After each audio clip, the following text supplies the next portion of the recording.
Hi, and welcome to another episode of Hot Takes with me, the Silver Fox. And in Scotland, it's business as usual. Though, of course, that just means that everything touched by Nicola Sturgeon and the SNP is falling apart. This time, it's the green agenda, and we're going to look at why those big, tall, bird-chopping wind turbines are leaking diesel. Yes, I know, I couldn't work that one out either. But we'll see what the Harpy of the Highlands is doing in her latest wheeze. Here goes. Right, so green fail. Dozens of Scottish wind turbines powered by diesel generators pour hydraulic oil onto the countryside. And there's Sturgeon, she alone producing enough hot air to drive all of those wind turbines on a regular basis. That woman is truly mad if she thinks that green energy works. It truly doesn't. Scotland's green-obsessed, left-separatist mad government has been left with egg on its many faces by revelations that dozens of gigantic onshore wind turbines are having to be hooked up to diesel generators and are leaking thousands of litres of hydraulic oil into the countryside. Not great for the environment, I would suggest. And the problem is this green con. They keep telling you, oh, we'll have these wind generators, this and that, and blah, blah, blah, and everything. It's all a massive con. Most of them don't work properly. Those that do don't produce half the amount that they lie and tell you they're going to do. They're constantly breaking down. And even when working at 100, or not one, you never get 100%, but even when they're working at their most efficient, they're not producing anywhere near the amount of energy required. You'd have to cover virtually the whole of Scotland in these things to generate anywhere near enough, and that's only on a windy day. So it's all a lie.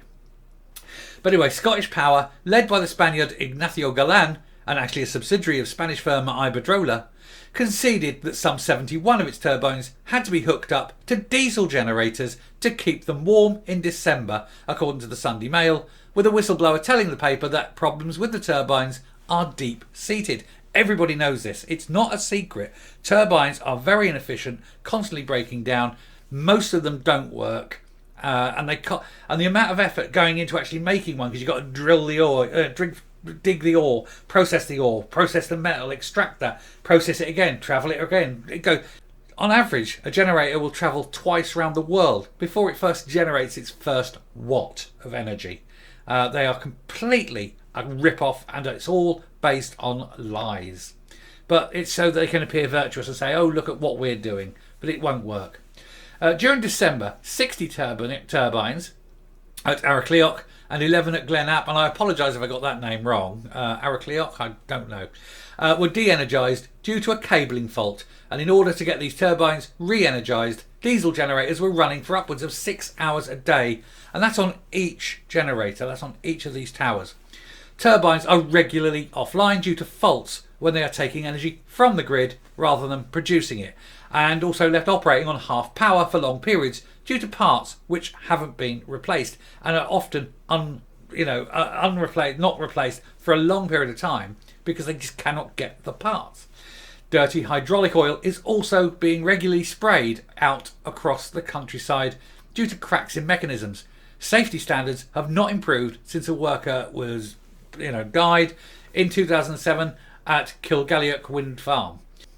The Scottish Daily Record went on to say that some 4,000 litres of leaking hydraulic oil was sprayed over the countryside by the turbines. It's a less than environmentally friendly product. It is awful stuff, and it poisons the animals, it poisons the plants, it gets in there, and it doesn't break up, it stays for a long time. But hey, SNP, they're green, they're saving the world. They're destroying their environment and they're destroying the economy. But hey, they look good, don't they? Note to self, they don't. The Scottish Government wants to make our country attractive to foreign investors, as 40% of the wind that blows across Europe blows across Scotland. That's a lie. That is absolutely wrong. It's provably wrong. In fact, it's the sort of lie that the Greens and the SNP pump out regularly in order to justify the bullshit that is their green policy. 1% of Europe's wind goes across Scotland, not the lies of the 40%. And that's 1% of the wind goes across. It doesn't mean that 1% of the wind is captured, because after all, you'd have to cover the entirety of Scotland for that. And you'd have to make sure that they were operating at their peak efficiency and that they were all working, and repaired, etc. It's all complete lies. Everything the Greens say, everything the SNP says is lies. None of it is true. And they're saying that people should be aware that while their energy costs continue to rise, our wind farms are not operating as efficiently as they could due to corporate greed. Presumably, people are happy in Scotland at paying that green tariff on their electricity bills so that the chairman, Ignacio Galan, who we mentioned earlier, the chairman of Iberdrola, can take his £11 million a year salary paid for by the green supplement on top of your energy bills. But hey, that's not for me to decide. That's up to the Scottish Government to decide. Let's just hope that somebody says that they've had enough with this current Scottish Government. Richard Tice, the leader of the Reform Party, formerly the Brexit Party, recently complained that some 83% of Britain's offshore wind turbines are foreign owned, with the largest single owner being the government of the EU member state of Denmark. We British taxpayers are being fleeced, he says. We're paying huge inflation-linked subsidies to create ever larger profits for the Danish taxpayer. And he wants to change that. Colin Smith, a member of the Scottish Parliament for the leftist Scottish Labour Party in the region, conceded that having to use diesel generators to de-ice faulty turbines is environmental madness. Well, everything to do with the environmental lobby is madness, and people are starting to see it now. But the people of Scotland, well done. I mean, I've got to say thank you very much for paying that Spaniard 11 million a year out of your bills, because obviously you don't need the money. You're happy to do this because you keep voting these people in, so it's your choice. So the people of Scotland are willingly paying this guy 11 million. They're willingly destroying their environment by having these wind turbines throw diesel and oil everywhere. They're willingly putting up with this because they keep voting in the same people. And as Einstein says, to keep doing the same thing and expect different results is madness. But anyway, if you're happy with the bird choppers, go for it, lads. I'm finishing here, coming up, and oh look, there she is, and rounding off. So there you have it, another SNP win. You're using diesel to power wind turbines because they're just rubbish. They're not generating enough energy, they're not doing their job, they're costing you all money, and you're paying a foreigner £11 million a year out of your bills for the privilege.